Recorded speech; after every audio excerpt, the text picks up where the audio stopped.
नमस्कार दोस्तों, स्वागत है आप सभी का मेरे चैनल में। हर हर महादेव। भोलेनाथ की कृपा से आप सभी की मनोकामना पूर्ण हो।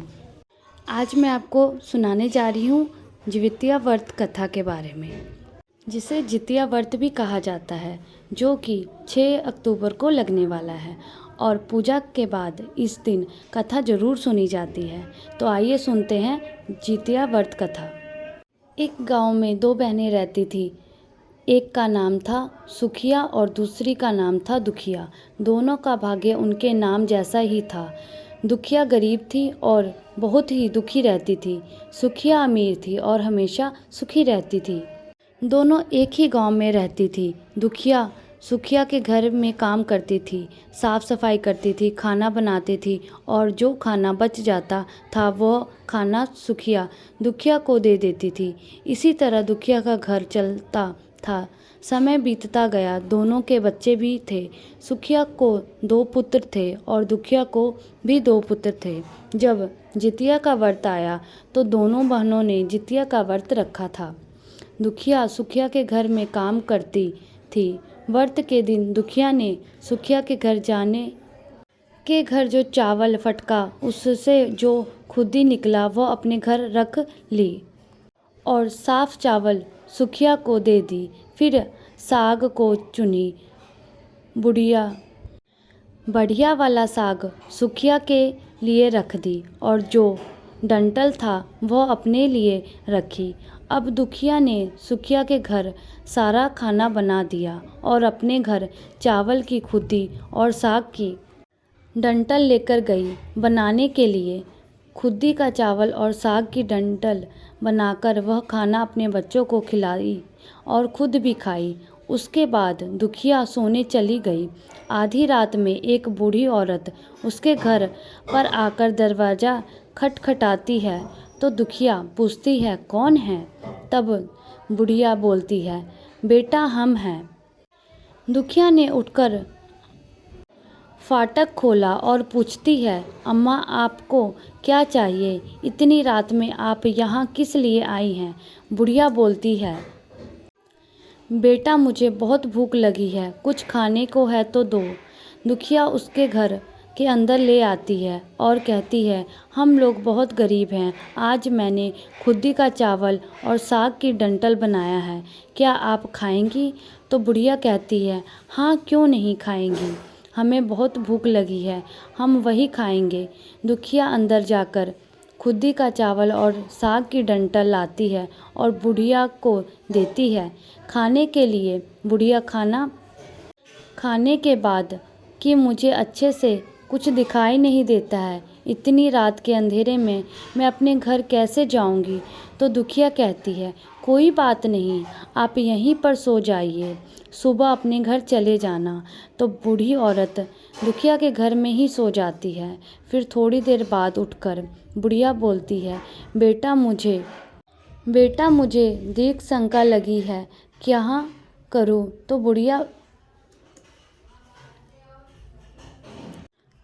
तो दुखिया कहती है, मेरे घर में बाथरूम नहीं है, इसलिए आप उधर कोने में कर लीजिए। बुढ़िया पूछती है कि बेटा भड़ भड़ करे या छटछर करे? दुखिया नींद में थी तो वह कहती है, माता जी भड़ भड़ कर दो, मैं सुबह साफ कर दूंगी। फिर थोड़ी देर बाद बुढ़िया पूछती है कि बेटा मैं अपने हाथ कहाँ साफ करूं? तो दुखिया कहती है, आप मेरे सिर में अपने हाथ को साफ कर लीजिए। जब सुबह होती है तो दुखिया को यह सब अब सपने के जैसा लगता है कि सोते समय मुझे कोई अपना आया होगा।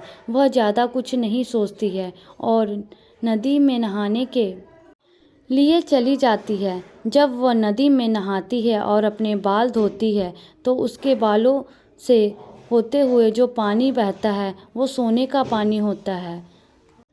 आसपास की सभी महिलाएं ये देखकर चकित हो जाती है और कहती है कि तुम्हारे बालों में से तो सोने का पानी गिर रहा है, क्या बात है? फिर उसे रात की सारी बात याद आती है। वह दौड़कर अपने घर की ओर भागती है, ये सोचकर कि उसका घर दी संज्ञा से गंदा हुआ होगा, पहले उनको साफ करना होगा। जब वह अपने घर में जाती है तो देखती है कि घर के हर कोने में ढेर सारा सोना पड़ा होता है। यह सब देखकर दुखिया बहुत खुश हो जाती है और सोचती है कि जीत मान बाबा की कृपा है, यह सब जो माता का रूप धारण करके मेरे घर आए और मुझे इतना आशीर्वाद दिए। अब दुखिया अमीर हो जाती है और सुखिया के घर जाकर काम करना बंद कर देती है। दुखिया जब अपना व्रत पूरा करती है तो अपने पुत्र से कहती है कि जाओ मौसी के घर से तराजू लेकर आओ, यह नापने के लिए कि यह सोना कितना है। बच्चा बहुत खुशी से सुखिया मौसी के घर जाता है और तराजू मांगता है तो सुखिया पूछती है कि तराजू पर क्या नापना है। तो बच्चा बोलता है, मेरे घर में बहुत ढेर सारा सोना है, उसी को मम्मी नापेगी। सुखिया कहती है, खाने के लिए तुम्हारे पास कुछ भी नहीं है और सोना नापेगी, मुझसे झूठ कहते हो। तो बच्चा कहता है, नहीं, मैं झूठ नहीं बोल रहा। सुखिया सोचती है, जब तराजू मांगा है तो कुछ ना कुछ तो ज़रूर नापना होगा, इसलिए वह तराजू के पीछे गोंद लगा देती है ताकि जो भी नपेगा वह थोड़ा सा इसमें चिपक जाएगा। दुखिया जब तराजू पर सोना नापती है तो कुछ सोने का टुकड़ा उस गोंद में चिपक जाता है। जब बच्चा तराजू लौटाने आता है तो सुखिया उसको उलट पुलट कर देखती है तो उसे तराजू में सोना लगा हुआ मिलता है। सुखिया सोचती है, उसके घर में ज़रूर कहीं से सोना आया है, इसलिए वह कई दिनों से काम पर भी नहीं आ रही है। सुखिया उसके घर जाकर देखती है कि आखिर यह सोना कहाँ से आया। तब सुखिया दुखिया के पास जाकर पूछती है कि तुम्हारे पास इतना सोना कहाँ से आया है कि तुम तराजू मंगाई नापने के लिए। तो दुखिया उस रात की सारी कहानी अपनी बहन सुखिया को बताती है। दुखिया का मन एकदम सच्चा था, इसलिए वह सब कुछ बता दी। लेकिन सुखिया के मन में लालच आने लगा कि दुखिया के पास हमसे भी ज़्यादा धन आ गया है। अब अगले जितिया में मैं भी खुदी का चावल और साग की डंठल बनाऊंगी। फिर अगले साल जितिया का व्रत दोनों बहनों ने रखा। सुखिया के पास हर तरह का सुख था और धन भी था, फिर भी वह जितिया के दिन चावल फटक कर साफ चावल फेंक दी और खुदी अपने पास रख ली। साग को तोड़कर पत्तियां फेंक दी और डंठल अपने पास रख ली और वही बनाई। खा पी कर पूजा पाठ करके सोने चली गई। फिर आधी रात में उसके घर में भी बुढ़िया आई और दरवाज़ा खटखटाती। सुखिया उसका इंतज़ार कर रही होती है। वह तुरंत दरवाज़ा खोलकर बुढ़िया को अपने घर के अंदर ले आती है। बूढ़ी बोलती है, मुझे बहुत भूख लगी है, कुछ खाने को दो। तो सुखिया कहती है, मैंने खुदी का चावल और डंठल का साग बनाया है। बुढ़िया बोलती है, कोई बात नहीं, मैं खाऊंगी। तो सुखिया परोस देती है वह खाना खाने के लिए और सोने चली जाती है। बुढ़िया बोलती है, मैं घर नहीं जा सकती, मुझे दिखाई नहीं देता। तो सुखिया कहती है, कोई बात नहीं, आप यहीं सो जाइए। थोड़ी देर बाद बुढ़िया फिर बोलती है कि मुझे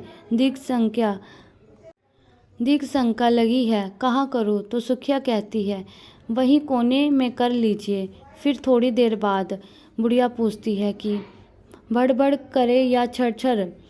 इस समय सुखिया को याद नहीं आता है कि दुखिया ने क्या बोला था। तो सुखिया बोलती है, माँ छरछर कर दीजिए।